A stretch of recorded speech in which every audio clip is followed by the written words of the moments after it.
Hello दोस्तों, नमस्कार। I hope सब अच्छे होंगे और आप सबकी तैयारी अच्छे से चल रही होगी, ऐसी मैं उम्मीद करता हूँ। दोस्तों, मैं सुंदरपाल एक बार फिर आपका स्वागत करता हूँ इस नई वीडियो के साथ में। तो सबसे पहले बात करूँ अपने बारे में, क्योंकि मेरी ऑल इंडिया रैंक 15 थी। 2023 का जो एग्ज़ाम हुआ है जो दिल्ली पुलिस का, उसमें 86 मार्क्स थे। और भी जो है ना बहुत सारे एग्ज़ाम क्लियर हुए हैं, लेकिन उनसे कोई मतलब नहीं है, क्योंकि जो भी सिर्फ जो है ना दिल्ली पुलिस में करनी थी, चाहे रेलवे हो या फॉरेस्ट गार्ड हो या फिर इलाहाबाद हाई कोर्ट का हो या फिर एएसओ का हो एएमडी में, और या फिर अपना जो है सीपीओ 2023 वाला हो, तो उन सब का प्रोसेस हुआ। लेकिन वो हुआ कैसे? एक ही बार में इतनी अच्छी तैयारी हुई कि सभी एग्ज़ाम क्लियर होते चले गए, चाहे आपका सीआरपीएफ ट्रेड्समैन हो, ड्राइवर वाला। तो भाई कारण क्या रहा कि इतनी अच्छे जो तैयारी हुई कि जो भी एग्ज़ाम दिए वो सभी क्रैक हुए और अच्छे मार्क्स आए। उनका डीवी पीएचडी फिजिकल के लिए सभी के लिए जो बुलाया गया, रीज़न एक ही था कि हमें अपना बेसिक क्लियर करना था। सबसे पहले आज की डेट में बच्चा कहाँ जो है सबसे ज़्यादा गलती करता है कि वो हर एक एग्ज़ाम मतलब फॉर्म भरता है और उसी के चक्कर में लग जाता है। उसकी बेसिक चीज़ें कंप्लीट नहीं हुई, लेकिन सिर्फ उसको हर एक जो भी फॉर्म आया है, एप्लीकेशन जो आया, जो भी नौकरी निकली हैं, उनमें सब में ही उसको सिलेक्शन लेना है। लेकिन यदि वो एक टारगेट बनाए कि सबसे पहले मुझे बेसिक कंप्लीट करना है, उसके साथ में एक अपनी जॉब का टारगेट रखे। जैसे कि दिल्ली पुलिस आप मान के चलिए, आपके सामने दिल्ली पुलिस का एक टारगेट है। 2025 की वैकेंसी है, 2 सितंबर से फॉर्म आ रहे हैं और नवंबर दिसंबर में उसका एग्ज़ाम होगा। यदि हम जो नवंबर में एग्ज़ाम मान के चलते हैं, तो अभी जो है जनवरी, तो आपके पास में पूरे 10 महीने बचते हैं और 10 महीने में एक अच्छी तैयारी हो सकती है। जो बच्चा आज भी स्टार्ट करेगा वो भी इस नौकरी में सिलेक्शन श्योर करेगा। चाहे वैकेंसी कितनी हो, लगभग 5 साढ़े 5 हज़ार से कम वैकेंसी नहीं आएंगी। और उसके साथ साथ में 3-4 वैकेंसी और हैं, क्योंकि इसमें ड्राइवर, एडब्ल्यूटीपी और हेड कांस्टेबल मिनिस्ट्रियल, इन सब का सिलेबस लगभग लगभग सेम है। सिर्फ एक में इंग्लिश एक्स्ट्रा है और एक में जो मैकेनिकल का पार्ट है वो ड्राइवर में वो एक्स्ट्रा है, और एक में साइंस एक्स्ट्रा है। तो इस तरीके से मैथ, रीजनिंग और जीएस तो सभी में कॉमन है और मैक्सिमम हर एक एग्ज़ाम में आती है। तो सबसे पहले हम और मैथ रीजनिंग और जीएस को इसको कंप्लीट करेंगे, बेसिक से करेंगे, ताकि हम एक अच्छा अपना बेसिक स्ट्रक्चर जो मजबूत कर लें और कोई भी एग्ज़ाम दे फिर थोड़ी सी चीज़ें हमें करनी रहे। मैथ, रीजनिंग, जीएस हमारी स्ट्रॉन्ग हो तो हम इंग्लिश को आराम से कवर कर सकते हैं, हिंदी को आराम से कवर कर सकते हैं, या फिर टेक्निकल को कोई भी चीज़ें हम आराम से कवर कर सकते हैं।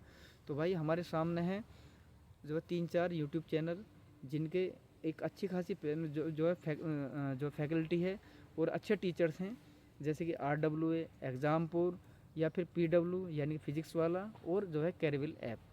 तो ये 4 प्लेटफॉर्म की हम बात करते हैं। सभी जगह आप इन्होंने सभी ने कोर्स भी लॉन्च कर दिया है। जैसे कि जो है कैरविल ऐप ने तो फ्री भी दिया है, खासकर तौर से जो है ना गर्ल्स के लिए कुछ रजिस्ट्रेशन कराए थे, तो उन्हें फ्री ऑफ कॉस्ट भी कोर्स जो है प्रोवाइड जो है नहीं उसमें कराए गए हैं।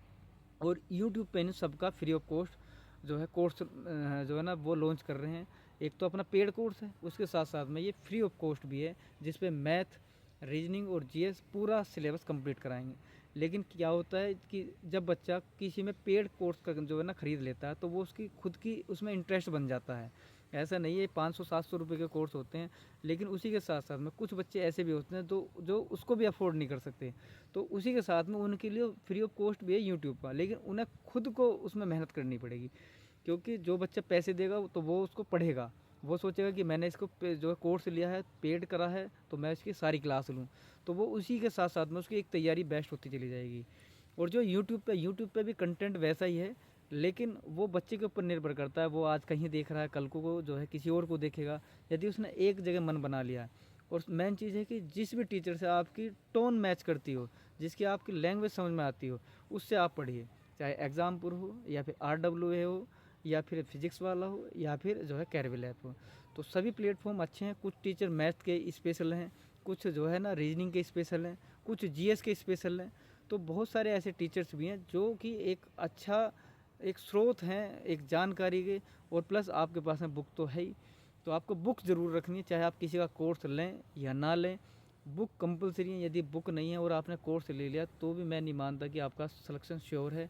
यदि आपके पास बुक हैं और आपके पास कोर्स नहीं है, तब आपका सिलेक्शन हो सकता है। लेकिन यदि आपके पास में कोर्स तो है, बुक्स नहीं है, तो आपका सिलेक्शन मैं नहीं मानता कि हो सकता है। आपके पास में बुक होनी ज़रूरी है, क्योंकि बुक से जो हम प्रैक्टिस करेंगे वो बुक से करेंगे, और ज़्यादा जो हम क्वेश्चन कर पाएंगे वो बुक के माध्यम से ही कर पाएंगे, जो ज़्यादा पढ़ पाएंगे वो भी बुक के माध्यम से। तो बुक होनी कंपलसरी है आपके पास में। एक बेसिक मैथ की बुक होनी चाहिए, जीएस की भी होनी चाहिए, रीजनिंग की भी होनी चाहिए और कंप्यूटर की भी होनी चाहिए।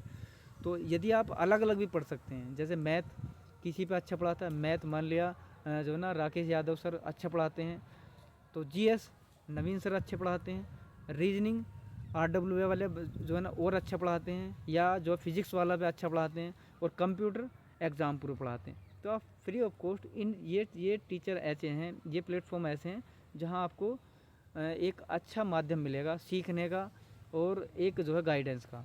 तो आप इनके कोर्स भी ले सकते हैं। मैं कोर्स को भी नहीं कहता कि कोर्स लेने ही हैं, कोर्स वो जो है ना डिपेंड करता है आपके ऊपर।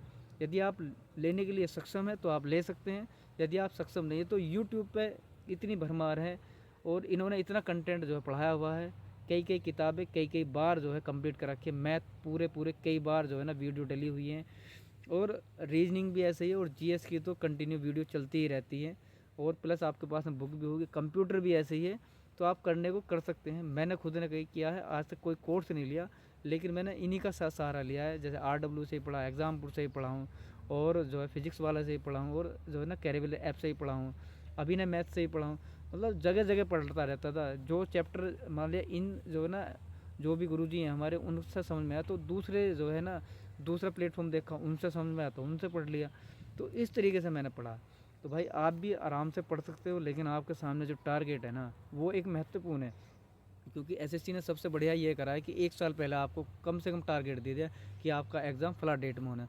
तो अब आपको अपनी कमर कस लेनी चाहिए। ऐसा नहीं कि मैं तो इस एग्ज़ाम की तैयारी में लग रहा हूँ, फिर मैं दिल्ली पुलिस का फॉर्म भरूँगा और तभी मैं उसकी जो है तैयारी करूँगा। तो भाई फिर समय नहीं मिलने वाला, 2 महीने बाद आपका कंप्लीट मतलब एग्ज़ाम हो जाएगा, तो सिलेबस भी कंप्लीट नहीं कर पाने की।